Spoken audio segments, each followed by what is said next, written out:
No ar, programa Antena Ligada.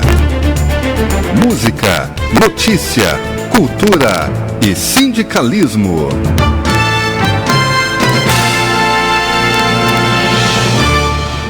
Bom dia, eu sou a jornalista Maísa Lima. Hoje é quinta-feira, dia 13 de fevereiro. Comigo aqui na técnica o William Rodrigues, no apoio.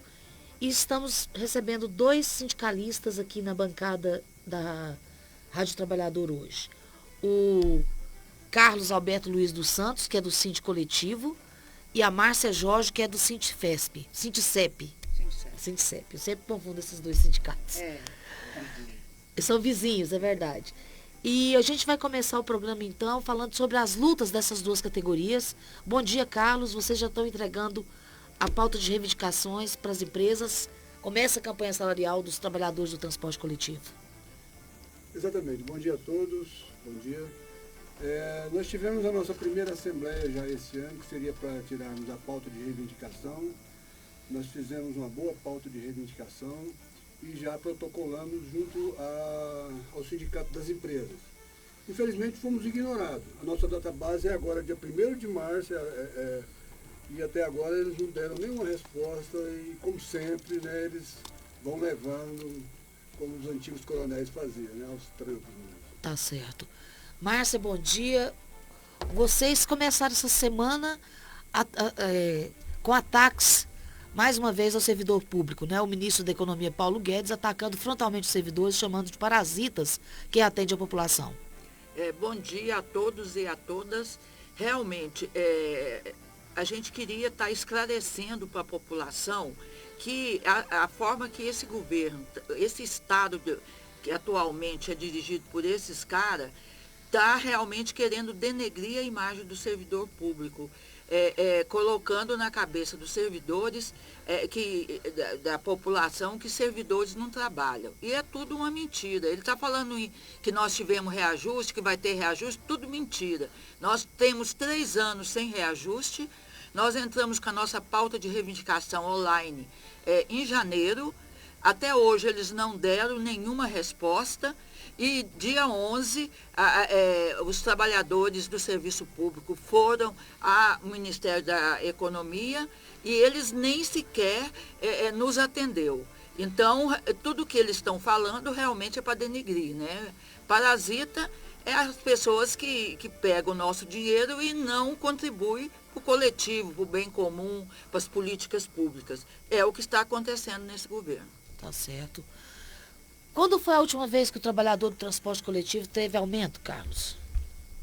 Olha, aumento real de salário, o último aumento real de salário foi há 3 anos atrás, quando o Sindicato Coletivo participou das negociações. Infelizmente, de 3 anos para cá, o Sindicato Coletivo foi impedido por uma medida judicial, uma liminar judicial, que tirou o Sindicato Coletivo das negociações.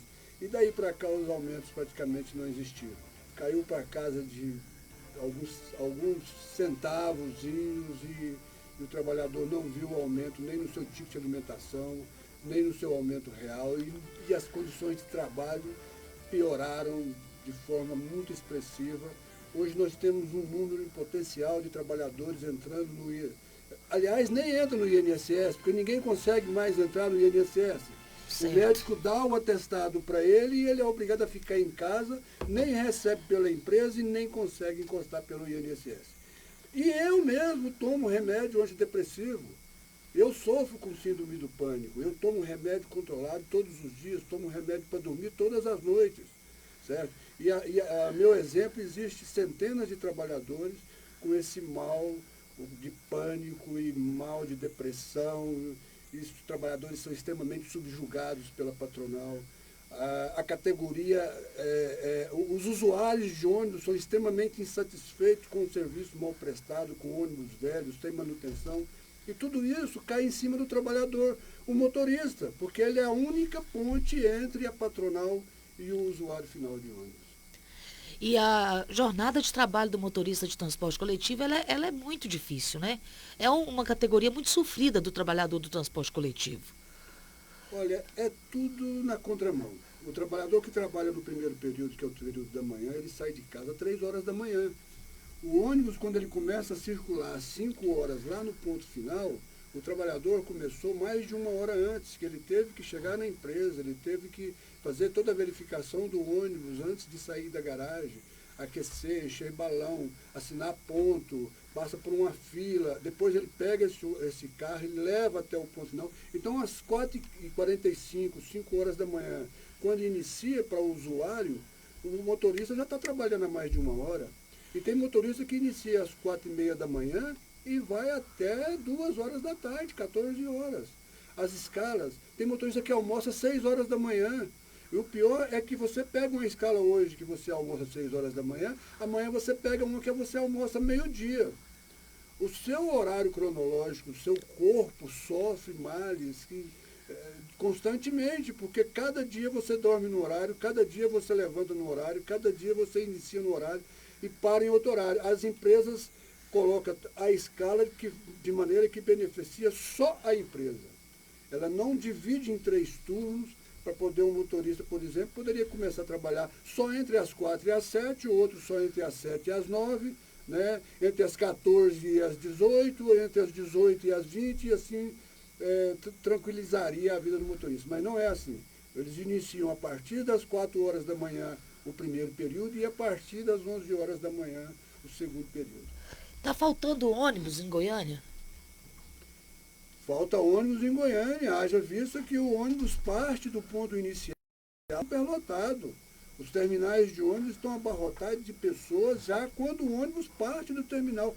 Na parte da manhã, quando o ônibus começa às 4h45, 5 horas da manhã, lá no ponto final, os ônibus que pegam os passageiros nos bairros, chamados alimentadores, para levar até os terminais que faz o eixo centro, os eixos mais compridos, muitas vezes os ônibus lotam nos 2, 3 primeiros pontos de ônibus. 5 horas da manhã.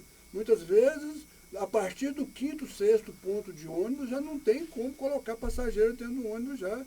Quer dizer, se tivesse mais 1, mais 2, mais 3 ônibus, com certeza teria mais postos de trabalho e com certeza teria uma satisfação melhor por parte do usuário.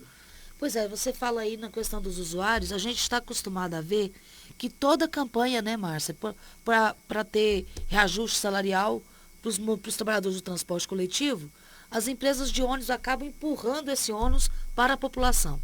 Sempre aumenta a tarifa depois para poder justificar o aumento que vai dar para o trabalhador do transporte, sendo que as empresas têm um lucro que dá... Pois é. Isso aí você tem condições de fazer algum tipo de esclarecimento para a população acerca desse processo, Carlos? Gente, a fazer a conta do lucro das empresas é muito fácil. As empresas, até poucos anos atrás, nos inícios dos anos 2000, ela pagava um cobrador de ônibus, um motorista de ônibus, um fiscal, um vendedor. Quer dizer, ela tinha em torno de 5, 6 funcionários para praticamente cada ônibus que circulava. Hoje, todo o trabalho recai sobre o motorista de ônibus que trabalha sozinho. É a única ponte entre o usuário final e a empresa. Eles demitiram todos os vendedores de passagem em terminais de ônibus. Eles demitiram os fiscais. Hoje só tem um órgão chamado CMTC, que faz a fiscalização, que tem a responsabilidade de multar os ônibus que estão trabalhando irregular, que estão trabalhando em péssimas condições. Mas as empresas repassam essa multa para os motoristas, por incrível que pareça. Se atrasar a viagem e a CNTC chegar a multar, eles querem repassar essa multa para o motorista. Se houver lá uma falta de uma sinalização dentro do terminal e o motorista se equivocar e cometer um erro na condução dentro do terminal, como já aconteceu comigo mesmo, que a CNTC multou porque a empresa não orientou o motorista qual seria a manobra correta, repassaram a multa. Repassaram a multa e a minha revelia foi cobrada no meu contra-cheque, independente de eu aceitar ou não aceitar essa disposição. Entendendo? Então, as empresas, o lucro das empresas é muito grande, haja vista que hoje nós temos aqui em Goiânia, na Grande Goiânia, mais de 1,5 milhão de habitantes, certo? E pelo menos 1/3 dessa população anda de ônibus. E ninguém só vai. As pessoas vão e voltam. Alguns vão para a aula, voltam da aula, vão ao trabalho e voltam do trabalho. Olha, não tem nem... É em torno, eu acredito que seja em torno de um patamar acima de 3 milhões de reais por dia. E vai sobrar para o bolso da população. Está faltando... Qual é o órgão responsável por fiscalizar as empresas de ônibus? O órgão responsável é a CMTC. E essa fiscalização, ela acontece... Mas tem a Câmara Deliberativa, eu acho que o próprio usuário deveria ter essa responsabilidade. O próprio usuário tem que se fazer presente na fiscalização, ele tem que exigir as melhores condições dos ônibus em quais eles andam. Eu fiz uma alegação uma vez numa audiência pública na Câmara dos Vereadores, quando eu disse que o usuário de ônibus de Goiânia corria perigo de vida. Naquele ano, faleceram 13 pessoas decorrentes de acidente com ônibus aqui em Goiânia.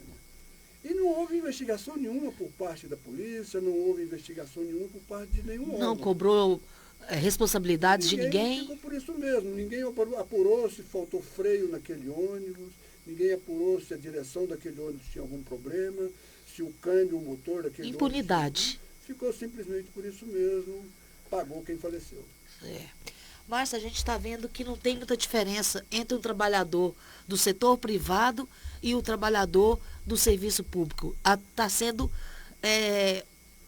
Todos estão sendo massacrados nesse momento de política no Brasil, né? Todos estão sendo massacrados. Hoje, por exemplo, no serviço público, o desrespeito com as pessoas que estão lá, por exemplo, no IBAMA, né? Hoje eles não estão pedindo nem opinião para os técnicos que têm doutorado, mestrado, para trabalhar no meio ambiente. Eles não estão... uma reserva para desmatar, eles não pedem opinião de ninguém. E hoje, por exemplo, no serviço público, a gente está levando café, levando papel higiênico, levando água, porque nada disso tem, fora a situação de trabalho, né? As condições de trabalho também que não ajuda. Tem 2 anos que as pessoas estão pedindo pensão, aposentadoria, e não tem servidor no INSS para estar atendendo esse pessoal. E é um descaso total. Qualquer órgão hoje que atende o bem-estar da população está sendo sucateado. INCRA, o IBAMA, a FUNAI com os índios, o Ministério do Meio Ambiente, a Educação, a Saúde. Então, tudo que atende a população, eles estão sucateando. E aí a gente vê a importância do sindicato na vida do trabalhador, né? Seja no caso do Síndico Coletivo, que enfrentou uma árdua luta para ter o direito de defender a categoria. Antes o outro sindicato era bem pelego, né? Na linguagem do chão de fábrica. Continua, né? O outro sindicato continua pelegando ainda, porque ele ainda tem uma imenso quião de trabalhadores no estado de Goiás, né? Menos hoje, graças a Deus, o motorista de ônibus urbano de Goiânia, mas continua lá com a sua defesa dos trabalhadores, né? Que na verdade não acontece de forma alguma. Mas, olha, é muito importante sim o sindicato, mas é muito importante que as autoridades, de um modo geral, dêem uma olhada para isso. Eu peço aqui que o Ministério Público, que a Justiça do Trabalho, que o Tribunal Regional do Trabalho venha ver a situação dos motoristas de ônibus de Goiânia. Porque o estresse que esse motorista trabalha, ele está conduzindo vida. Cada motorista trabalha e transporta mais de 1.000 pessoas por dia. Ele vende passagem, ele faz a fiscalização da carteirinha, se a carteirinha é ou não é daquele indivíduo, se essa carteirinha é de idoso, ou se é de funcionário, ou se é de estudante. Ele tem que passar troco, ele tem que falar no rádio com a operação, certo? Ele tem que fazer a direção, cuidar. Cada ônibus tem 2, 4, 5 retrovisores que ele fica observando, porque tem 3 portas, ele não pode fechar as portas. Os sistemas aqui é tão arcaico, tão antigo, que o ônibus não tem nenhuma campainha avisando que a porta vai fechar. Só os ônibus do eixo têm essa campainha. Então o motorista tem que ficar observando e quando ele aperta o botão para fechar a porta, que é a ar pneumática, a porta fecha automaticamente. Enquanto em outros ônibus ele aperta esse botão e fica despreocupado porque vai apitar uma campainha, o usuário vai ter consciência que essa porta vai fechar em 5 segundos e o próprio usuário se cuida. Aqui não acontece isso não. O motorista olha pelo um retrovisor que quase sempre está encoberto por uma pessoa, um passageiro que está em pé, certo? E quando ele aperta o botão, aquele usuário que não tinha conseguido descer ainda tenta descer, é prensado na porta, a reclamação chega do motorista e ele é penalizado com 2, 3 dias de suspensão, é tirado os dias no seu salário, daqueles dias que ele não trabalhou, é tirado no vale alimentação, é tirado nas férias, é tirado o repouso remunerado daquela semana, e a empresa está lucrando com isso. Na verdade, eu acho que isso é até uma forma de lucrar da empresa, porque é uma falta que ela deveria se responsabilizar.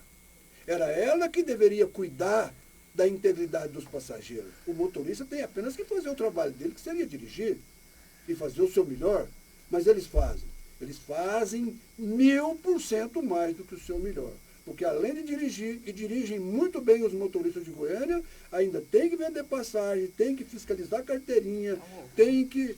E se acontecer algum acidente, ele tem que descer, ele tem que sinalizar a pista, ele tem que comunicar a empresa, comunicar a polícia, certo? E tudo Está tudo nas mãos do motorista. Está tudo na mão dos motoristas.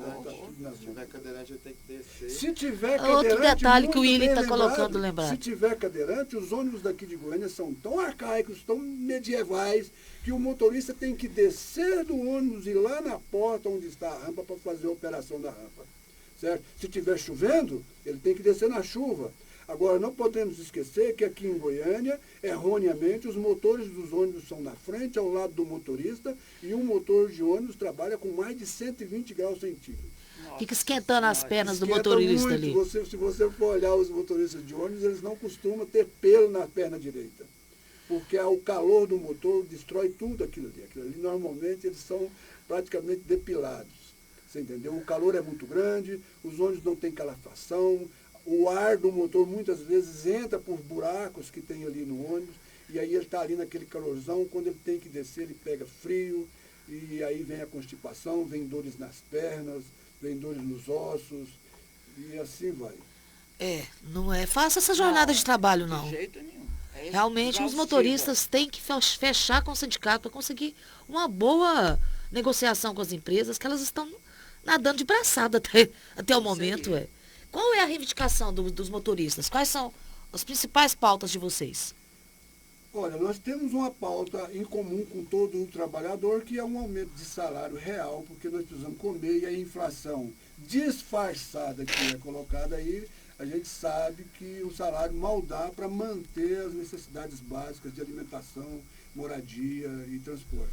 Mas, além disso, a nossa pauta de reivindicação em cima das melhores condições de trabalho, essa é muito importante. Nós precisamos acabar com essa venda a bordo. O motorista não pode ser obrigado a fazer venda a bordo. O motorista não pode ser obrigado a ficar falando em rádio com a operadora. Ora, gente, todas as pessoas são multadas ao falar no celular, dirigindo, porque um motorista de ônibus tem a obrigação de estar prestando satisfação durante a sua jornada, durante a sua direção, com alguém na operação dos ônibus. Por que o motorista de ônibus tem que ficar olhando para uma carteirinha? E você não está vendo o lado do passageiro? O lado do passageiro também é muito importante. Ele é o pagador final. Ele é o consumidor. Ele é o mantenedor do sistema. E ele cobra do motorista. Então, quando ele quer passar, muitas vezes ele está com a carteirinha, o motorista está ali dirigindo, observando se tem uma pessoa na faixa de pedestre, se tem um sinaleiro que vai fechar, se o carro vai entrar à direita ou à esquerda. Certo? E ele ainda está ali para liberar a carteirinha do passageiro que passou a carteirinha lá na catraca e fica aguardando a liberação do motorista. A empresa cobra que ele olhe na cara da pessoa, que ele olhe na carteirinha para depois fazer essa fiscalização. É uma loucura. Isso é um risco de acidente muito grande. Isso é um risco de acidente muito grande. Sem contar que muitos passageiros, inconscientemente do perigo que está passando, fica cutucando o motorista. Ei, motorista, ei, por favor. Motorista, por favor, libera aí para mim, por favor, agora, eu quero passar agora. Certo? E quando o passageiro tem uma nota de R$10, ele quer passar porque o ônibus lá atrás está vazio e ali na frente está lotado, e ele quer que o motorista pare o ônibus no meio do trajeto e passe a venda da passagem para ele. E ele tem esse direito. Ele é um direito de ir e vir. Ele é um cidadão, está com dinheiro no bolso. Mas deveria ter outra pessoa, outro trabalhador para fazer esse serviço. Esse trabalho. O simples fiscalização da carteirinha deveria ser de responsabilidade da empresa. Ela que colocasse alguém para fiscalizar e quando pegasse o uso indevido, o mau uso de uma carteirinha, que confiscasse essa carteirinha. Mas não o motorista. Não pode colocar o motorista para discutir, para fiscalizar, para punir um passageiro, sabendo que esse passageiro amanhã vai pegar o mesmo ônibus no mesmo horário e pode pegar o mesmo motorista. Então, o motorista é um risco, inclusive. muito mal visto pela população, e com razão, porque ele é obrigado a fazer o trabalho de levar, ele é obrigado a fazer o trabalho de punir, ele é obrigado a fazer o trabalho de cobrar do passageiro um comportamento adequado dentro do ônibus, não entrar sem camisa, não colocar os pés nos bancos, não depedrar o patrimônio alheio. E amanhã esse mesmo motorista está fazendo a mesma viagem com esse mesmo passageiro, que ninguém sabe se esse passageiro vai estar de bem com a vida, de mal com a vida, aborrecido. Então o cara já entra no ônibus querendo xingar o único representante da empresa que presta bom serviço para ele. Infelizmente é o motorista. É o motorista. Quando eles retiraram os cobradores de dentro dos ônibus, alegaram que colocar o Vale Transporte seria uma forma de coibir os assaltos dentro de ônibus. Agora, o motorista voltou a fazer esse trabalho, o motorista está fazendo esse trabalho, está lidando com dinheiro. Isso aí não vai atrair assaltante de novo, não, Carlos? Não só vai como já está acontecendo. Nós já temos grandes relatos de motoristas esfaqueados, de motoristas assaltados, de motoristas espancados. Recentemente tivemos um motorista que foi apedrejado, certo? Então isso é um relato diário, recorrente. Todos os dias acontece alguma coisa. Todos os dias tem um motorista que sofre uma agressão. Eu nem estou falando em agressão verbal, do tipo, libera aí, e um nome que vem logo depois. Nem estou falando dessa agressão verbal, estou falando em agressão física, certo? Agressão física, onde o motorista é empurrado, onde o motorista é ameaçado, onde o motorista é espancado. Isso é recorrente em Goiânia e isso acontece praticamente todos os dias. Qual o tamanho dessa categoria? Tem quantos motoristas, tem quantos trabalhadores no transporte coletivo de Goiânia? Eu acredito que o transporte coletivo em Goiânia hoje trabalha entre 5 mil pessoas, né? Colocando motorista, colocando alguns funcionários internos, que são poucos, né? E que infelizmente trabalha só para pegar as coisas erradas que os motoristas possivelmente fizeram. Na maior parte das vezes, a meu ver, o erro é da própria empresa, Claro. mas o penalizado é o motorista. É lógico. Tá certo. É o lucro. É o lucro, é o capital trabalhando para o capital. Isso aí. E como é que tá as estruturas nos terminais de ônibus? O motorista está fazendo as viagens para lá e para cá. Ele tem uma estrutura mínima para ele poder descansar entre uma viagem e outra? Como é que é Sua isso? pergunta foi muito pertinente, muito interessante.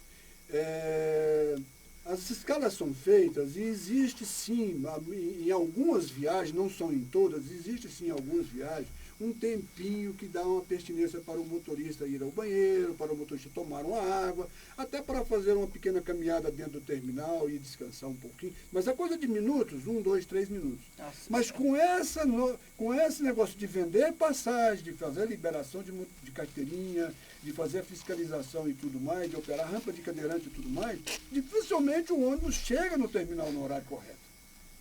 A maior parte Ele está sempre tá atrasado. sempre atrasado, 1, 2, 3 minutos, 4 minutos, 5 minutos, 20 minutos. Tem linha que atrasa meia hora, 40 minutos. Nós temos linhas de ônibus, como por exemplo uma linha do Garavela ao Terminal Araguaia, Terminal Garavela ao Terminal Araguaia. Ele corta praticamente toda a Goiânia, toda a Aparecida de Goiânia, por dezenas e dezenas de bairros. Então é um ônibus que entra e sobe passageiro em quase todos os pontos. Esse ônibus sempre chega atrasado, então o motorista vai chegando e encostando no ponto de ônibus para fazer a nova viagem. Quer dizer, ele não tem como fazer. E é uma viagem de 2 horas. É praticamente 1 hora para ir, 1 hora para voltar. Quer dizer, se você fizer 2 viagens, você fica 4 horas sem descer do ônibus. Nossa. 2 viagens seguidas. A viagem, por exemplo, do 03, do terminal Maranata à rodoviária, é uma viagem de 1 hora para ir e 1 hora para voltar. Se o motorista chega atrasado, ele chega, encosta no ponto e já sai lotado do terminal. Já sai lotado do terminal. Então são 2, 3, 4 horas sem descer do ônibus para tomar um café, para fazer a sua circulação do sangue. Olha, é um mal que eu não desejo para ninguém, não. Não é fácil, não é fácil mesmo. Os motoristas são pais de famílias dedicados e extremamente sujigados, explorados. Estão adoecendo. Os nossos pais de família, os nossos motoristas estão adoecendo. Pois é. Foi bom essa conversa com o Carlos aqui, que a gente dá para ver por dentro como é que é a vida de um motorista de transporte coletivo de Goiânia. As empresas de ônibus de Goiânia, os administradores públicos, eles têm que fazer algo por essa categoria. E as reivindicações passam por uma...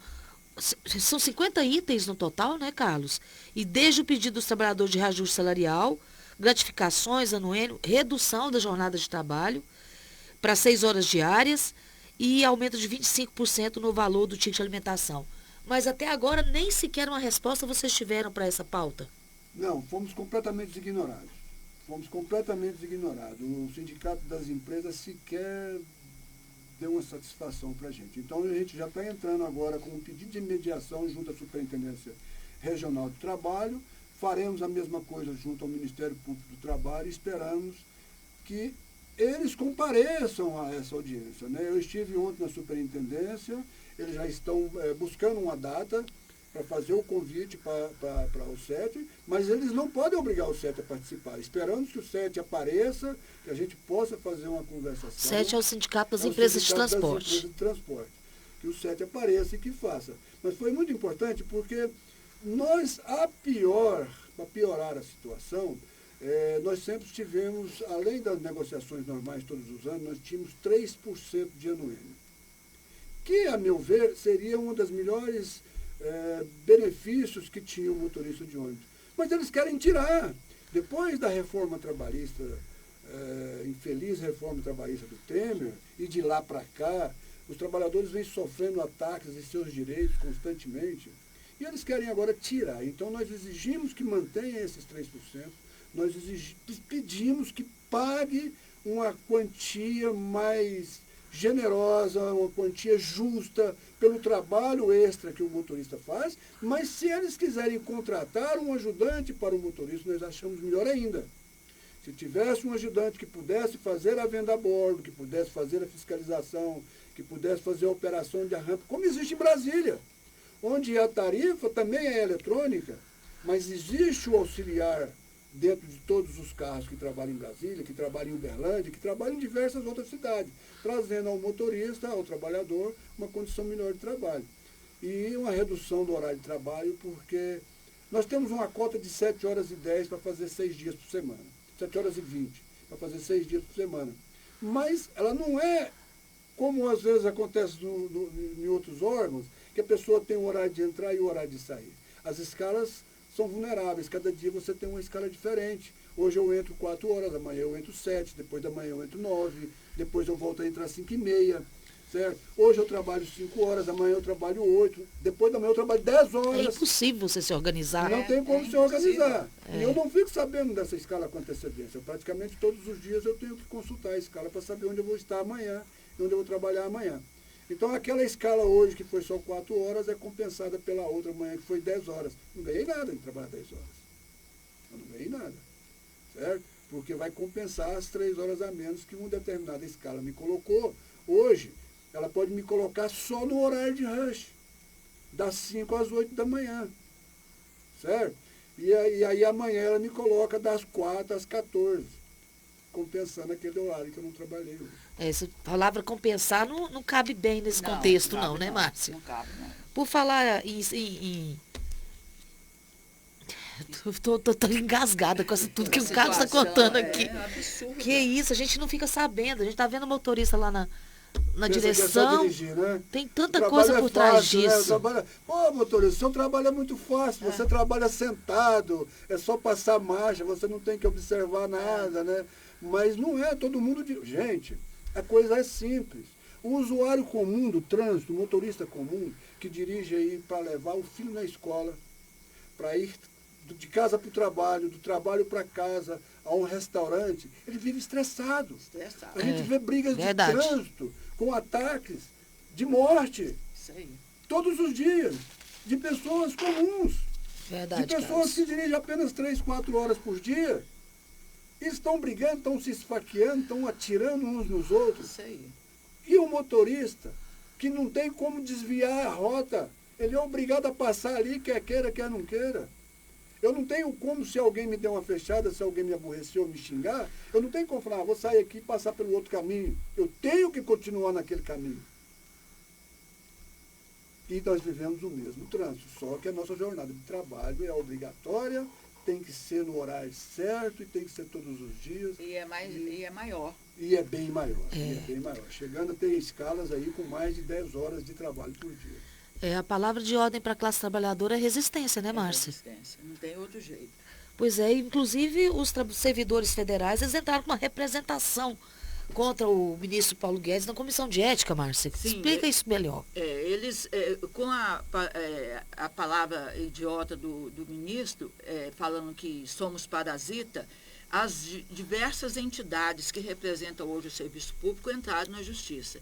Espero que a gente ganhe, que ele não só peça desculpa, mas que tira ele do cargo, porque ele não está no cargo certo, né?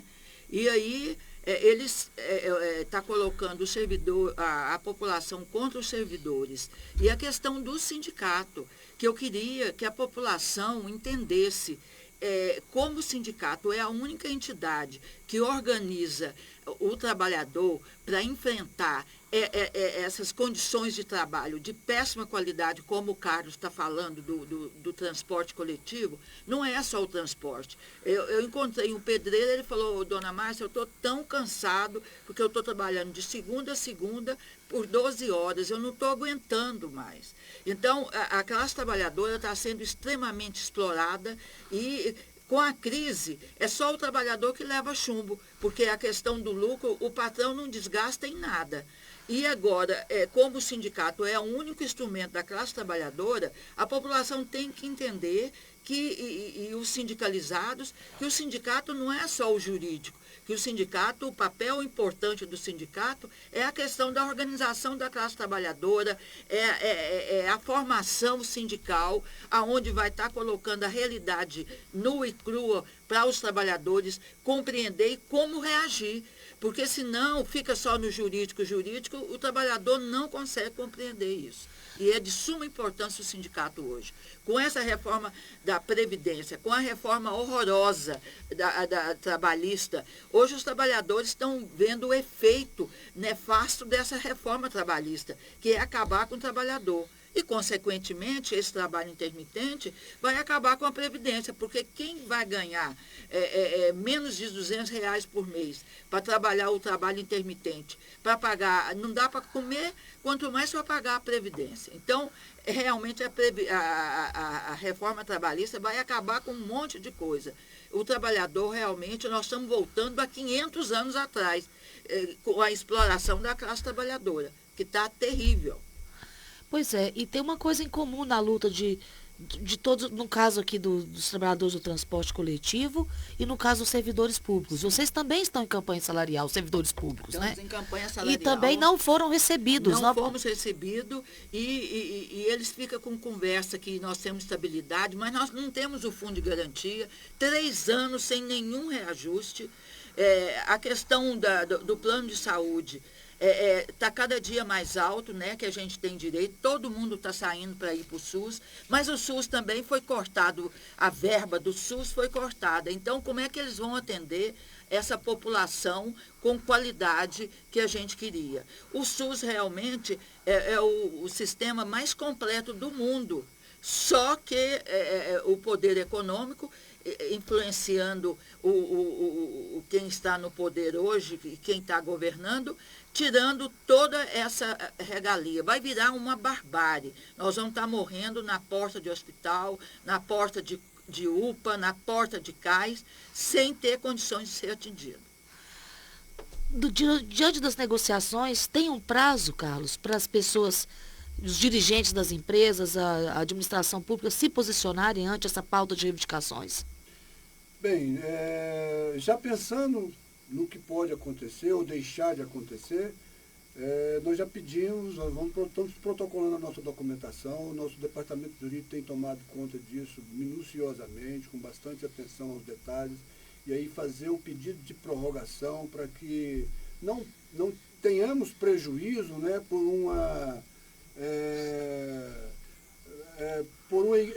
se formos totalmente ignorados pelas empresas, que não tenhamos prejuízo junto à parte judicial, à parte jurídica, à parte do Ministério do Trabalho. Garantir um movimento legal. Garantir um movimento legal e garantir que esse movimento se estenda até que haja realmente uma negociação, né? Para que nós não percamos os nossos direitos por estar vencido aí a convenção.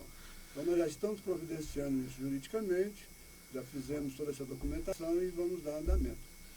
Mas eu queria dizer aqui que nosso sindicato, não só como sindicato, como pessoa, como um cidadão comum, eu sou muito solidário à luta dos funcionários públicos, porque o que está acontecendo hoje no Brasil é uma precarização em todos os setores, como já foi dito aqui pela colega.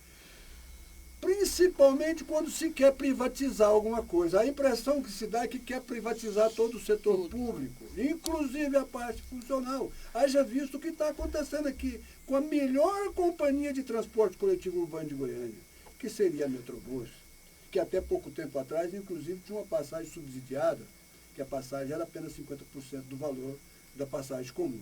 Então, hoje há uma investida muito grande para que seja feita a privatização, ou melhor, que caia no domínio privado a exploração desse setor. Mas se esse setor não dá lucro para o governo, por que é tão importante para a iniciativa privada dominar esse setor? Eu não consigo entender onde é que está a lógica dessa matemática. Não dá para entender onde está a lógica dessa matemática, porque é uma briga, estão afoitos, eles estão assim, loucos para pegar o eixo. Porque no eixo ali são mais de 1 milhão de pessoas todos os dias indo, e mais essas pessoas têm que voltar. Então você coloca aí a quase R$5 a passagem. É uma fonte de renda. Fonte de renda incalculável, interminável. Né? Mesmo que a gente possa falar que existe uma gratuidade, que existe manutenção, que existe isso, que existe aquilo, é muito dinheiro. Até porque se não fosse, não haveria essa loucura para mudar de mãos.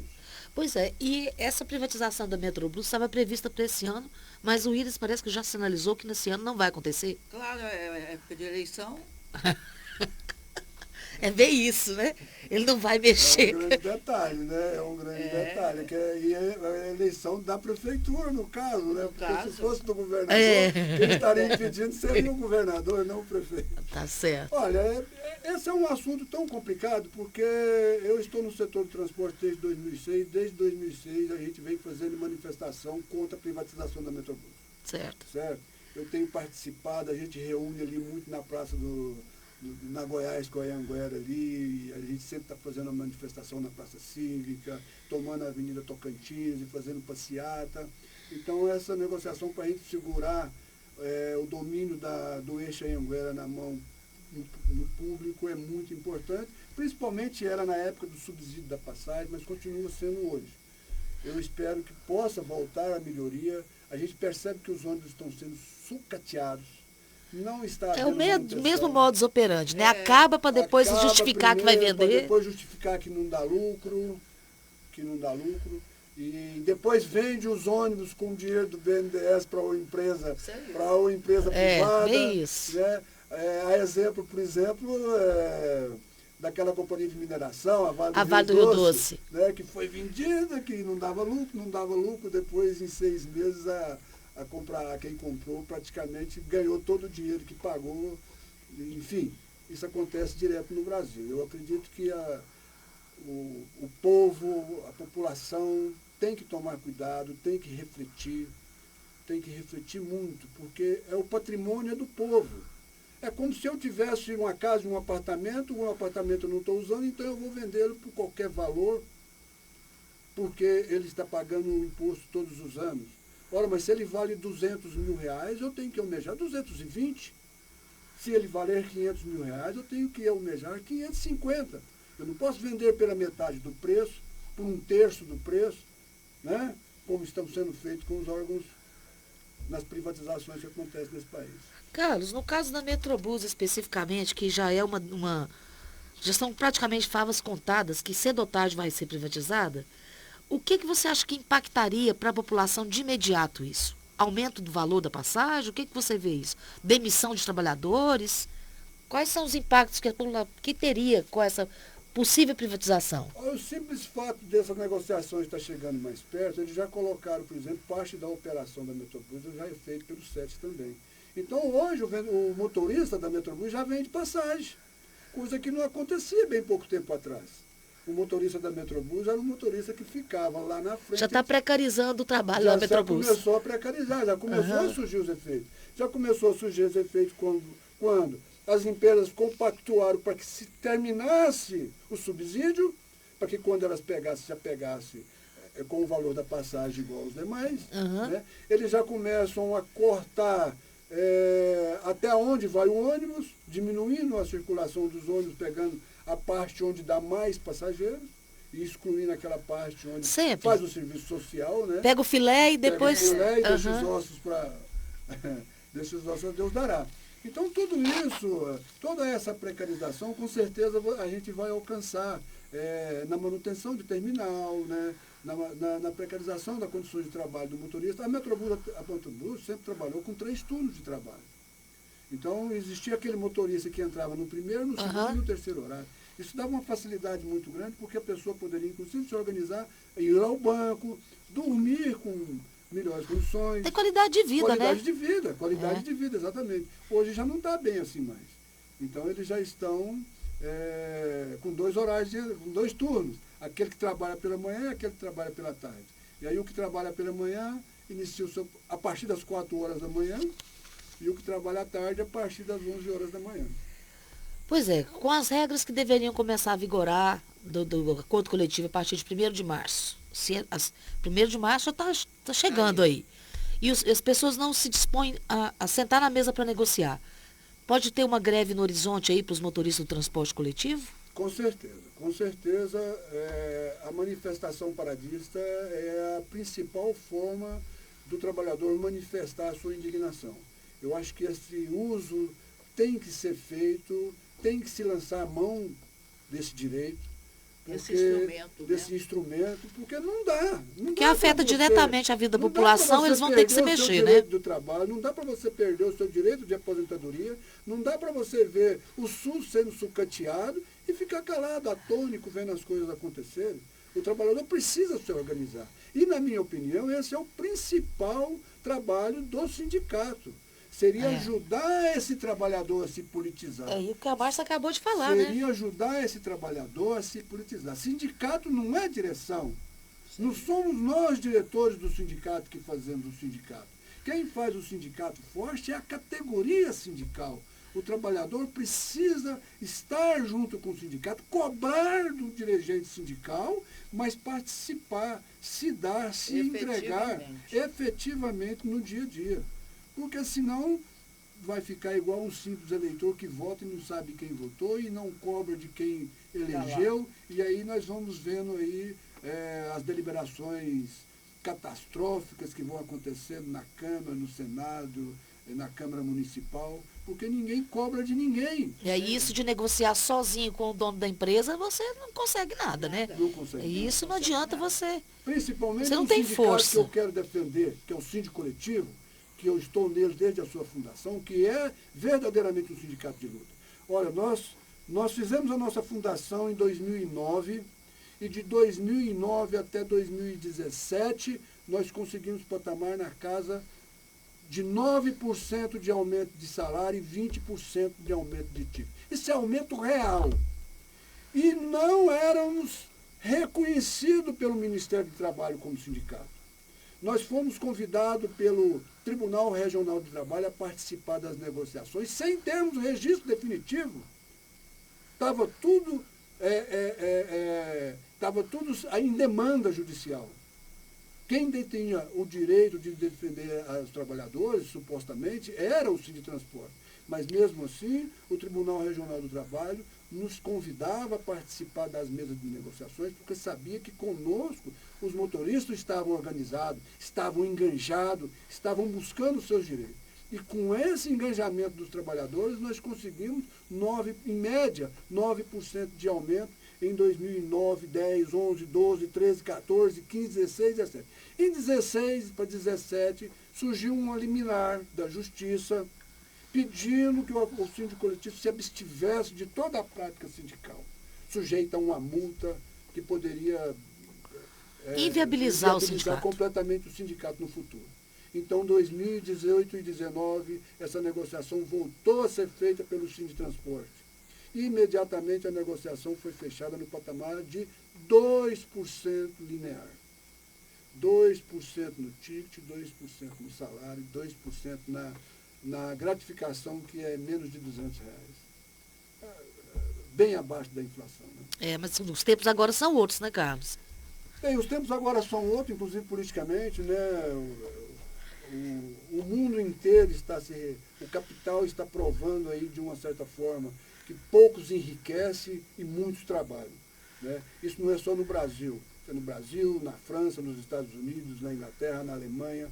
A gente está vendo que eles estão mamando nas tetas cada vez mais. Os privilégios são cada vez maiores. Aqui no Brasil, a gente paga auxílio mudança para deputado que foi reeleito. Auxílio paletó. Auxílio paletó. O que eu tenho com isso se o cara compra terno no camelódromo ou na Itália?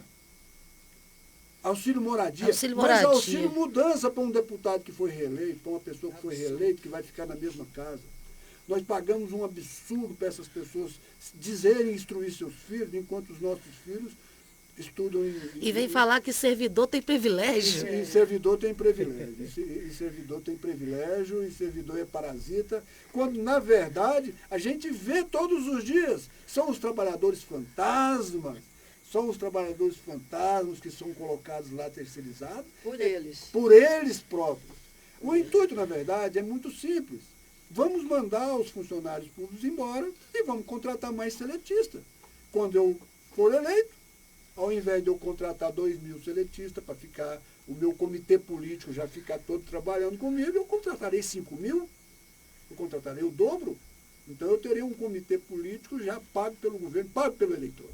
Então, para mim, a única razão... E que vira massa de manobra desse. Vira massa de manobra. Né? E que vira fantasma, porque uma parte é fantasma. E aí a gente e não funciona o serviço para a população? Exatamente. Pois é, e tem uma greve se anunciando aí para o servidor público também, dia 18 de março, né, Márcia? 18 de março. E eu queria colocar o seguinte, que o servidor, o trabalhador privado, eles ainda podem recorrer ao acordo coletivo. Pode? Pois é. Poder pode, mas não sabe se vai ser atendido. Ah, tá. Porque o servidor público, nós estamos lutando há muitos anos pelo acordo coletivo. De fato, as instituições existentes nesse país é para atender o grande capital. Não tem nenhuma ilusão disso. Agora, o próprio capital, por exemplo, está contra a questão das privatizações. A Inglaterra, que começou as privatizações, já está voltando para o Estado aquele serviço. Por quê? No Brasil, por exemplo, nós brigamos, Deus do Vilela, do Maguito Vilela, para não privatizar a CELG. A CELG foi privatizada e o serviço é péssimo. A questão da telefonia, por exemplo, quem vai colocar o telefone de utilidade pública? Quem vai colocar um telefone na zona rural para não ter lucro? A questão do correio. O correio nosso era o primeiro. Hoje tá para receber uma carta, leva 2 meses. Então, agora quer privatizar a Saneago, que é um bem da humanidade, é um bem que, se quiser falar, se Deus que deu, ou a natureza que nos proporciona, eles estão querendo privatizar. E a qualidade é péssima. Eles falam que privatizar a qualidade melhora, mas nós estamos vendo que tudo que privatizou, a qualidade piorou para a população. E o preço aumentou. E o preço aumenta. Então, é realmente muito ruim essa política que hoje os capitalistas estão querendo implementar nos países pobres. Porque nos países ricos, eles já estão voltando tudo para trás. Tudo para os estados. Tá certo. Nós estamos chegando ao fim de mais um programa Antena Ligada. E eu vou abrir os microfone para os meus convidados, o Carlos e a Márcia, se despedirem dos nossos internautas, dos nossos ouvintes. Com você a palavra, Carlos. Eu quero agradecer, em primeiro lugar, a chance de vir falar aqui e orientar a todos aqueles que estão nos vendo, nos ouvindo, tanto o trabalhador do transporte coletivo como o usuário de ônibus. Eu peço que o usuário também se manifeste. Hoje até teve uma pequena manifestação, eu fiquei sabendo na Praça da Bíblia, mas não deu para mim ver qual foi, o que fundamentou ela e o que aconteceu. Mas o próprio usuário, o usuário mais importante ainda, porque se nós temos 4, 5 mil trabalhadores, nós temos 1 milhão de usuários. Nós temos 1 milhão de usuários que estão ali pagando as suas passagens. Vocês precisam se manifestar, vocês precisam exigir melhores condições de trabalho para o próprio motorista que está trafegando com você, com seu filho, com seu pai, com seu namorado, com seu marido. Eles estão carregando as vidas das suas famílias. Então, essas pessoas, eles precisam trabalhar com o mínimo de conforto necessário, com o mínimo de condições necessárias para poder prestar um bom serviço. Né? E pedir ao motorista de ônibus hoje, os trabalhadores do transporte, que se aproxime o quanto mais possível do sindicato. A nossa categoria tem uma dificuldade um pouco grande de se organizar, até porque a gente não se aglomera dentro dos terminais. Você chega num terminal que trabalha ali 500 motoristas, mas você só chega e vê 10, 15, porque os demais estão nos ônibus, estão circulando, certo? Você pega, por exemplo, se tem... É difícil mobilizar, É né? difícil Conversar com as mobilizar, pessoas. de juntar as pessoas. Você pega uma linha de ônibus qualquer, ela tem 10 ônibus fazendo a linha, de 5 em 5 minutos, 10 em 10, 15 em 15, ainda que seja teoricamente, tem um motorista. Então tem um aqui, tem um mais na frente, um lá, tem um indo, tem um voltando, tem um chegando, tem um saindo. Então eles não estão parados no terminal. Que prestem atenção, vamos conversar, vamos nos unir, e que a única forma que nós temos de conseguir alguma coisa, seja nós, trabalhadores de transporte, seja o trabalhador, funcionário público, qualquer trabalhador, qualquer nível da sociedade, é se organizando e buscando os ideais de uma forma mútua, de uma forma comum, porque se nós começarmos a rachar, cada um quer uma coisa, nós estaremos fazendo só o jogo do capital, o jogo da patronal, que vai estar lá tomando seus uísques, morrendo de rir Da gente. Né, da gente. Tá certo. Márcia, Olha, em primeiro lugar, eu queria colocar o seguinte, que nós temos a Rádio do Trabalhador, que é de suma importância, porque aqui a gente coloca a realidade da classe trabalhadora.